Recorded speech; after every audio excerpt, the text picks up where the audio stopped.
लेकिन आपके पास अभी दूसरा कोई घर नहीं है। ये परिवारवाद आपने जो है बहुत लंबे समय तक कांग्रेस में भी देखा है और अभी तक आप देख रहे हैं कि एक ही परिवार का उस पार्टी में वर्चस्व है। यही परिवारवाद जो है भारतीय जनता पार्टी में भी आपको देखने को मिल जाएगा। कोई भी पार्टी अछूती नहीं है। इसलिए केवल परिवारवाद को मुद्दा बनाकर आप जो है और बहुजन समाज पार्टी को अगर वोट नहीं देते हैं तो ये बहुत बड़ी गड़बड़ वाली बात हो जाएगी, क्योंकि फिर आपका वोट जो है या तो बटेगा, क्योंकि पूरा का पूरा वोट ना तो चंद्रशेखर रावण को जा रहा है, ना ही स्वामी प्रसाद मौर्य को जा रहा है और ना ही बामन मेश्राम को जा रहा है और ना ही किसी अन्य दलित नेता को जा रहा है। पार्टी के पास जो भी वोट इकट्ठा हुआ था, अब उसमें भी सेंध लगाने के लिए एक तरफ चंद्रशेखर रावण जी आ गए हैं, दूसरी तरफ स्वामी प्रसाद मौर्य जी भी आ गए हैं। तो ऐसे में आप जो है किस प्रकार से उम्मीद कर सकते हैं कि बहुजन समाज पार्टी एक भी सीट जो है जीतने में सक्षम गलती है। सामाजिक गलती इसलिए है कि वे अपने ही जीवन में उस फल को खाना चाहते हैं। वो एक पौधा लगाएं जो कि बड़ा हो और जिसके आसार उनके जीवन में उसके फल ना खाने के लिए हों, लेकिन वो ये जानते हों कि ये पेड़ मैं लगा रहा हूँ, इस पेड़ का फल मैं खाऊं या ना खाऊं, लेकिन मेरी आने वाली पीढ़ियां उसका फल जरूर खाएंगी। अगर इस तरह की सोच रखने वाले इतने त्यागी, इतने बलिदानी, इतने समर्पित अगर नेता होते बहुजन समाज के, तो आज बहुजन समाज बहुत जल्दी, बहुत तेज़ गति से जो है आगे बढ़ गया होता। क्योंकि आरएसएस ने एक झूठी, देखिए मैं प्रीता हरित और उदित राज जैसे गद्दारों की बात तो नहीं करता हूँ जिनका समाज से कोई लेना देना नहीं है, बल्कि समाज का इस्तेमाल करके अपना उल्लू सीधा करना ही उनका मकसद है। लेकिन मैं जो है स्वामी प्रसाद मौर्य या फिर बामन मेश्राम जैसे नेताओं की बात कर सकता हूँ कि वो जब भी जहाँ भी बैठते हैं उठते हैं तो अपनी संस्कृति की बात करते हैं। वे कभी भी हिंदू संस्कृति को स्वीकार करने की बात नहीं कहते हैं, कभी भी उसके साथ में कि राजनीति कर रहे हैं इसलिए उसको स्वीकार कर लें, ऐसा व्यक्ति का जो उद्देश्य होता है वो होता है सत्ता प्राप्त करना। लेकिन लोगों की सेवा करना भी तो होता है। अगर सही रूप में हम नैतिकता के आधार पर करें, एक राजनेता जो होता है वो समाज का हितैषी होता है, समाज के लिए काम करता है और जो खासकर उसके क्षेत्र की जनता आती है उसके लिए पूरा समर्पित रहता है। तो आप कौन से राजनेता की बात कर रहे हैं सर? मैं भी नीलम जी वही बात कह रहा हूँ, जो बात आप मुझसे कहलवाना चाह रही हैं मैं वही बात कहने का प्रयास कर रहा हूँ कि अगर आप एक सामाजिक कार्यकर्ता को राजनीति के माध्यम से समाज सेवा करते हुए देखना चाहते हैं तो पहले उसका परिष्कार करना पड़ेगा, उसकी ट्रेनिंग करनी पड़ेगी, आपको वास्तव में जो है उसको नेता बनाना पड़ेगा। अगर बहुजन समाज पार्टी के पास ऐसा कोई पाठ्यक्रम है, सिलेबस है, जिसको करवाए जाने के बाद कोई भी व्यक्ति बहुजन समाज पार्टी के मिशन मूवमेंट को समझ लेता है, बहुजन समाज के दुख दर्द को पहचान लेता है और बहुजन समाज के दुख दर्द को दूर करने के लिए समर्पित हो जाता है, तब आप उससे कह सकते हैं कि उसने गद्दारी की।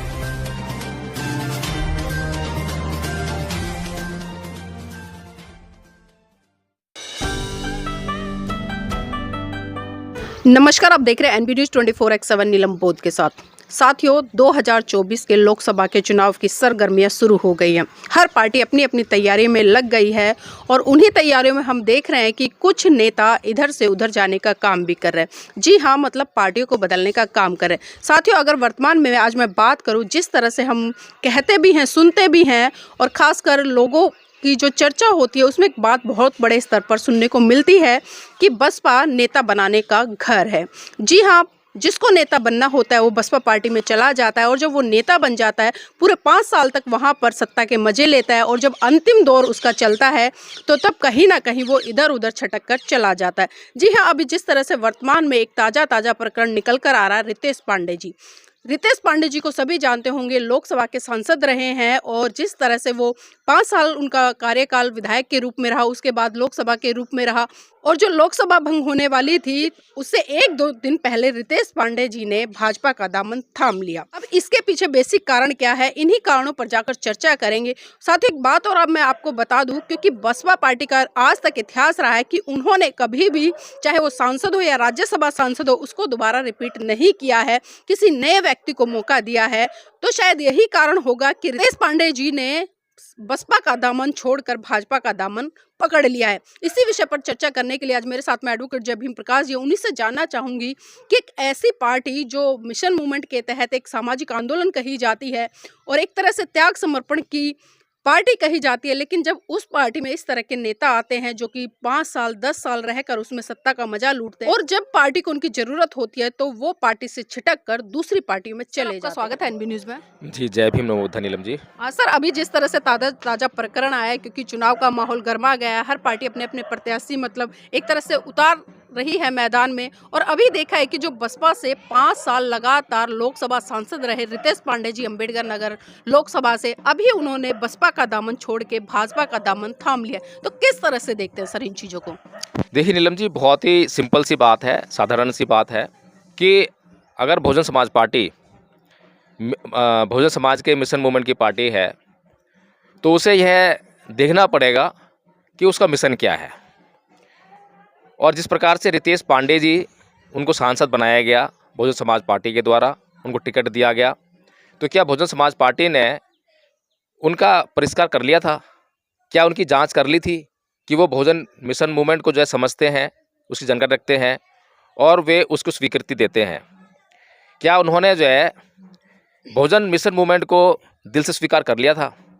अगर उन्होंने जो है केवल टिकट प्राप्त करने के लिए बहुजन समाज पार्टी ज्वाइन की थी, तो अब वो अगर बहुजन समाज पार्टी छोड़कर जो है अपनी ही संस्कृति की पार्टी, जिस संस्कृति से वो आते हैं, उस बीजेपी पार्टी जो है उसको ज्वाइन कर लेते हैं, तो उसमें कोई बहुत बड़ी ताज्जुब वाली बात नहीं है, बहुत ही साधारण सी बात है। लेकिन सर, नेता तो बसपा ने बनाना है, आप कह रहे हो कि ताज्जुब वाली बात नहीं है। हम देखते थे कि वो दलितों की कोई भी एट्रोसिटी होती उस पर खुलकर मतलब लोकसभा में अपने विचार रखते थे, मुद्दे रखते थे, अपने क्षेत्र के मुद्दे उठाते और बड़ी दबंगाई से मतलब एक तरह से मानव कल्याण के लिए भी बोलते थे। तो आप किस तरह से कह रहे हैं कि भाई क्या बुराई है वो वहाँ चले गए? तो जी, आप कह रही हैं कि नेता जो है बसपा ने बनाया, तो मुझे समझ में नहीं आ रहा कि आप किस नेता की बात कर रहे हैं। उनकी बसपा ने जो है कितने महीने कितने साल तक ट्रेनिंग कराई कि उनको नेता बनाया?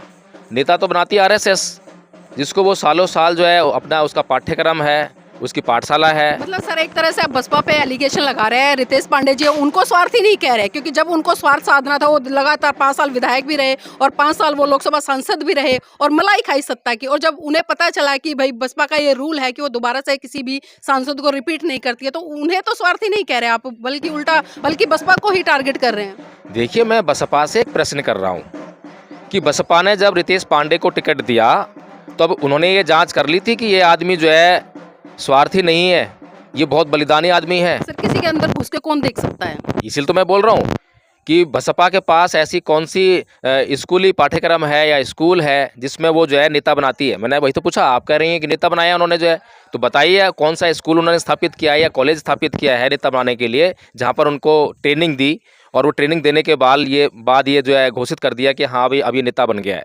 क्या ऐसा कुछ हुआ है क्या? बताइए आप मुझे। मतलब आप ये कह रहे हैं कि सही किया रितेश पांडे ने जाके?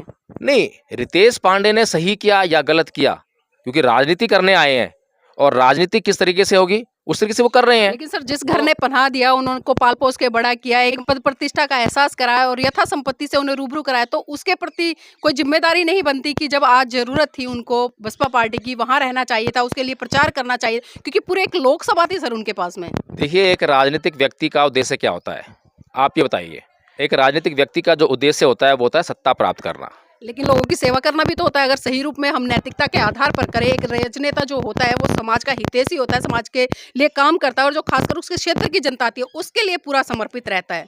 तो आप कौन से राजनेता की बात कर रहे हैं सर? मैं भी नीलम जी वही बात कह रहा हूँ, जो बात आप मुझसे कहलवाना चाह रही हैं, मैं वही बात कहने का प्रयास कर रहा हूँ कि अगर आप एक सामाजिक कार्यकर्ता को राजनीति के माध्यम से समाज सेवा करते हुए देखना चाहते हैं, तो पहले उसका परिष्कार करना पड़ेगा, उसकी ट्रेनिंग करनी पड़ेगी, आपको वास्तव में जो है उसको नेता बनाना पड़ेगा।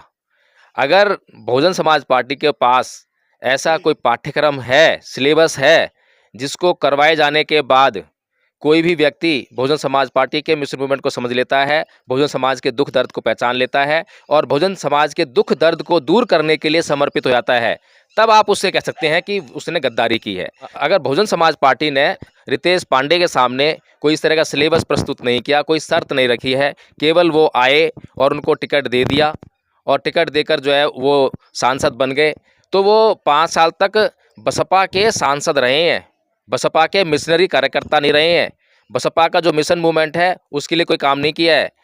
और रितेश पांडे को छोड़ दीजिए, आप जो है बहुजन समाज पार्टी के कितने बहुजन समाज से आने वाले नेता हैं जो बहुजन समाज के लिए सामाजिक कार्य कर रहे हैं, बताइए आप मुझे। सबने जो है उन्होंने भी सत्ता की मलाई चाटी है, और जब बहन जी ने उनको बाहर कर दिया, बाहर का रास्ता दिखा दिया, तो उन्होंने पार्टी छोड़ दी है। लेकिन सर कम से कम वो प्रतिनिधित्व तो करते हैं ना बहुजन समाज पार्टी का, क्योंकि बहुजन समाज पार्टी जिस तरह से बताते हैं त्याग समर्पण बलिदान की एक तरह से संघर्षशील पार्टी रहे, साहब मान्यवर काशीराम जी ने उसको सींचा है। तो इस तरह से हम ये कह सकते हैं कि कम से कम वो प्रतिनिधित्व तो कर रहे हैं, क्योंकि जब प्रतिनिधित्व करते हैं तो तभी लोग स्थायी रूप से गिनती करते हैं, और उसी प्रतिनिधित्व का नतीजा है कि आज जो बसपा पार्टी है वो तीसरे नंबर की गिनी जाती है। देखिए, मान्यवर साहब कांसीराम जी ने जो अपना त्याग समर्पण बलिदान अपना सर्वस्व जो पार्टी के लिए लगा दिया, उसके बल पर पार्टी जो है राष्ट्रीय पार्टी बनी, इसमें कोई संदेह नहीं है। और अगर वे होते तो शायद वो जो है इस तरह के उन्होंने नेता पैदा करे। मैं इस बात को बिल्कुल स्वीकार करता हूँ कि वो नेता पैदा करते थे, वो नेता बनाते थे, और जब कोई व्यक्ति उनको छोड़कर जाता था तो निसंदेह वो उसको हम गद्दार कह सकते थे। लेकिन अभी जो है वो सिस्टम नहीं है, अभी सिस्टम बिल्कुल चेंज हो गया है। नहीं, उनके तैयार किए हुए नेता तो सर आज वर्तमान में पार्टी बना के घूम रहे हैं, चाहे मैं बावन मेश्राम की बात करूं या अभी जिस तरह से उदित राज है, वो भी काफ़ी टाइम से बसपा से जुड़े रहे, जो सुनने में आता है। अभी जिस तरह से अभी हमने पिछले दिनों देखा प्रीता हरित है, पहले वो मतलब कांग्रेस में, पहले उसने अपना संगठन बनाया, फिर उसके बाद वो कांग्रेस में गई, फिर एक जेडीयू पार्टी थी उसमें गए, और अभी वो भाजपा में भी आ गए। तो इस तरह के नेताओं के लिए क्या कहेंगे? चलो सर एक बार उनको तो हम मान लेते हैं क्योंकि वो पांडे थे, ब्राह्मण समाज से आते थे और मलाई खाई और निकल गए, लेकिन जो अपने आप को बहुजन नेता कहते हैं उनके लिए क्या कहेंगे? देखिए, मैं प्रीता हरित और उदित राज जैसे गद्दारों की बात तो नहीं करता हूँ, जिनका समाज से कोई लेना नहीं है, बल्कि समाज का इस्तेमाल करके अपना उल्लू सीधा करना ही उनका मकसद है। लेकिन मैं जो है स्वामी प्रसाद मौर्य या फिर बामन मेश्राम जैसे नेताओं की बात कर सकता हूँ कि वो जब भी जहाँ भी बैठते हैं उठते हैं तो अपनी संस्कृति की बात करते हैं। वे कभी भी हिंदू संस्कृति को स्वीकार करने की बात नहीं कहते हैं, कभी भी उसके साथ में कि राजनीति कर रहे हैं इसलिए उसको स्वीकार कर लें, ऐसा नहीं कहते हैं। वो खुलकर बोलते हैं। और वामन मेश्राम जी तो मतलब काफ़ी लंबे समय तक जो है समाज के लिए बहुत सारा आपने आंदोलन करते हुए देखा है, काम करते हुए देखा है, ज़मीनी स्तर पर काम करते हुए देखा है। बेशक जो है हर व्यक्ति के भीतर जो है राजनीतिक लालसा होती है, स्वार्थ होता है, लेकिन उस स्वार्थ को किस माध्यम से वो पूरा कर रहा है। देखिए सर बिना पार्टी बनाए ये लोग काम नहीं कर सकते, लोगों को जगा नहीं सकते, पार्टी बनाना ही क्या मजबूरी है इनकी? देखिए, वो उनकी जो है एक कहें कि सामाजिक गलती है। सामाजिक गलती इसलिए है कि वे अपने ही जीवन में उस फल को खाना चाहते हैं। वो एक पौधा लगाएं जो कि बड़ा हो और जिसके आसार उनके जीवन में उसके फल ना खाने के लिए हों, लेकिन वो ये जानते हों कि ये पेड़ मैं लगा रहा हूँ, इस पेड़ का फल मैं खाऊं या ना खाऊं, लेकिन मेरी आने वाली पीढ़ियां उसका फल जरूर खाएंगी। अगर इस तरह की सोच रखने वाले इतने त्यागी, इतने बलिदानी, इतने समर्पित अगर नेता होते बहुजन समाज के, तो आज बहुजन समाज बहुत जल्दी, बहुत तेज़ गति से जो है आगे बढ़ गया होता। क्योंकि आरएसएस ने एक झूठी काल्पनिक विचारधारा को भी आप लोगों के दिमाग में बैठाने का काम किया है, और आज पूरा देश जो है इवन बौद्ध और अम्बेडकरवादी भी उसी संस्कृति से लबालब हैं। लेकिन बहुजन समाज के जो कार्यकर्ता हैं, जो मिशन मूवमेंट के लोग हैं, उनके पास तो बहुत ही आसान कार्य था, केवल सच को प्रकट करना था, सच को बताना था। अगर ये कार्य उन्होंने जो है अपने जीवन रहते किया होता, और अपने जीवन से कम अगर सत्ता प्राप्त है तो अच्छी बात है, अगर सत्ता प्राप्त ना भी हो लेकिन हमारी आने वाली पीढ़ियां जो है उस सत्ता का अंश भोगेंगी, तो मैं ये समझता हूँ कि वो एक व्यवस्था का निर्माण कर सकते थे और कर सकने में सफल होते। लेकिन हमने जो है केवल और केवल यही चाहा है कि जो मैं काम कर रहा हूँ उसका फल मुझे ही मिलना चाहिए। और दूसरी बात ये है कि मुझे मिले या मेरे परिवार को मिले, समाज में किसी और को ना मिले। आज तमाम लोग जो नौकरियों में आ गए हैं तो उन्हीं के बच्चे जो है संपन्न होते जा रहे हैं, उन्हीं के बच्चे नौकरियों में आ रहे हैं, जो उनका जो है कोई ऐसा सिस्टम उन्होंने डेवलप नहीं किया है कि अब मैंने संपन्नता हासिल कर ली तो अब समाज के दूसरे किसी व्यक्ति को भी मैं संपर्क करने का काम करूं। तो जो राजनेता हैं, आपने बहुजन समाज पार्टी की जो मुखिया हैं आज जो है आदरणीय मायावती जी जो है, तो उनको आपने देखा ही है कि जो आकाश आनंद को जिस प्रकार से उन्होंने जो है सर्वोच्च पद पर जो है लाकर खड़ा कर दिया बहुजन समाज पार्टी में, तो उसके पीछे जो है कोई ना तो उनका संघर्ष है, ना कोई अभ्यास है राजनीति का जो है, और उनसे ज़्यादा मैच्योर और उनसे ज़्यादा त्याग कर रहे हुए लोग समाज में हैं, जिनको आज बहुजन समाज पार्टी पूछती भी नहीं है। लेकिन सर बुराई क्या है, क्योंकि आकाश आनंद जी की अगर बात करें उनके परिवार के हैं और परिवार के व्यक्ति पर भरोसा जताना गलत क्या है, क्योंकि हमने देखा है इतिहास में जाकर बहन जी ने जिन जिन लोगों को नेता बनाया, चाहे वो लोकसभा में गए, राज्यसभा में गए या विधायक बने, और जब उनके स्वार्थों की सिद्धि नहीं हुई तो वो छोड़कर भाग जाते हैं। तो ऐसे लोगों पर किस तरह से वो विश्वास कर सकती थी? यहाँ परिवार नहीं तो फिर और कौन? नहीं, देखिए ऐसा है, जब एक व्यक्ति विश्वास करेगा, एक व्यक्ति नियम बनाएगा, तो समस्या तो आएगी आएगी। अगर बहन जी किसी पर विश्वास कर रही हैं, बहन जी क्यों विश्वास कर रही हैं? संघ क्यों नहीं है? पार्टी का जो आप अगर संविधान पढ़ेंगी, तो पार्टी का जो अध्यक्ष है, उसका निर्माण कैसे हो रहा है, वो कैसे बनाया जा रहा है? क्या वहाँ पर कोई कार्यकारिणी नहीं है? अगर कार्यकारिणी होती और कार्यकारिणी फैसला लेती, तो बहन जी पे पहली बात तो बहन जी नीति नहीं बनाती, बहन जी निर्णय नहीं लेती, बहन जी जो है किसी पे विश्वास नहीं करती। तो जो अगर 10 लोगों की कार्यकारिणी है और 10 लोग बहुमत के आधार पर वहाँ फैसला ले रहे हैं, तो वो अपने फैसले को सफल भी करेंगे। तो सर आप कैसे कह सकते हैं कि बहन जी ने कार्यकारिणी नहीं बनाई, क्योंकि अभी 2024 के चुनाव में जिस तरह से लगातार बैठक हो रही है, चर्चाएं हो रही है, और जो भी मतलब वरिष्ठ पदाधिकारी हैं उनसे चर्चा हो रही है कि किस व्यक्ति को चुनाव में उतारा जाए, कहाँ से अच्छा रिजल्ट मिलता है, और आप कह रहे हो कि सर वो कार्यकारिणी नहीं है। चलिए आप बता दीजिए कि उनकी कार्यकारिणी में कौन-कौन शामिल है, कितने लोग कार्यकारिणी बता दीजिए आप मुझे। सर ये तो मुझे नहीं पता है, लेकिन अभी वर्तमान में जिस तरह से मीटिंग्स चल रही है उसमें हम देख रहे हैं कि सोशल मीडिया पर जो भी उनकी वीडियो वायरल हो रही है, जो मीटिंग्स है उसकी तस्वीरें वायरल हो रही है, तो कार्यकारिणी तो है, ऐसा नहीं है कि हम डिनाई कर दे एक तरह से। अच्छा, मुझे जी ये बता दीजिए नीलम जी कि आपने लास्ट टाइम जो है बहन जी से कब बात की थी? देखिए सर, मैंने बहन जी से बात नहीं किया है। हाँ, मैंने बहन जी को प्रत्यक्ष रूप से बहुत बार देखा है, क्योंकि 2022 में उत्तर प्रदेश नहीं, विधानसभा मैं जी, देखने से जी। क्या फ़ायदा है?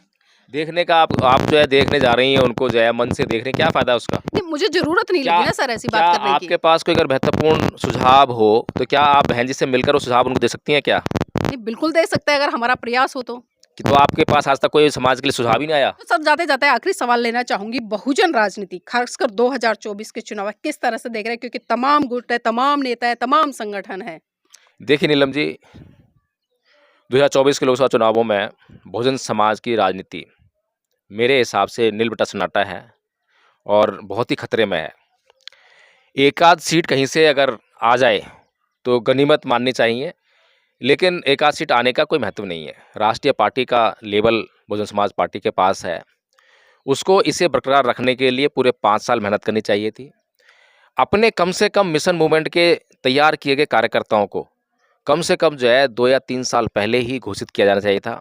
अभी तक जो है बहुजन समाज पार्टी ने जो है कुछ प्रत्याशी घोषित किए हैं, जबकि चुनाव को जो है 1-2 महीने रह गए हैं।